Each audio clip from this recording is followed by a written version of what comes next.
अस्सलाम वालेकुम नाज़रीन। संगत जीअं त मां अॼु आयो आहियां मुंहिंजो प्यारो दोस्त, भाइरनि जहिड़ो दोस्त, जिगरी दोस्त, ईअं सम्झो लंगोटियो यार अमजद खान शाणी जे रूम ते। ऐं वॾी ॻाल्हि त अमजद शाणी ॾाढो ख़र्चु कयो आहे पंहिंजे रूम ते, वॾो सेटअप कयईं। मूंखे चयईं अचु मुंहिंजे रूम जो मुआइनो कर, मुआइनो वठि, मतिलबु दीदार कर। त मां छा छा पंहिंजे रूम में अॼु हयो आहे, कहिड़ी तयारी करे वेठो आहियां। सो मां अॼु मुंहिंजे रूम ते वेठो आहियां, तव्हां दोस्तनि खे बि दीदार करायां थो त हिन कहिड़ो कांड कयो आहे रूम सां, कहिड़ो हशर कयईं या रूम खे सींगारियईं। चलो संगत अचो तव्हांखे ॾेखारियां।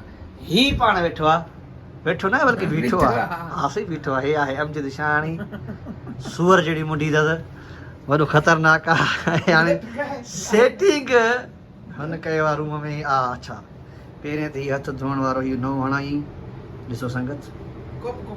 ऐं हेॾा वरी कोप, वाह वाह, हा माना नए दौर जा कोप, शीशे वारा गिलास ऐं इहो।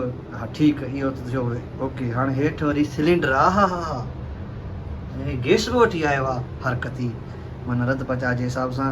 ऐं उन खां पोइ हीअ अथसि वॉशिंग मशीन, जिन कपिड़ा वपिड़ा धोअंदो आहे, ज़बरदस्त। पोइ ॿियो, हा मेन शइ त हीअ आहे न बाबा, वाह वाह, हा साईं। हिन ते अदा असांखे अॼु त पहिरियों ॾींहुं आहे तुंहिंजे रूम में, इहो सॼो सेटअप तुंहिंजो नओं आहे। अॼु छा असांखे ठाहे खाराईंदे पीआरींदे? चांहि पीअंदासीं, पहिरें सां चांहि पीअंदासीं, पहिरियों ॾींहुं आहे।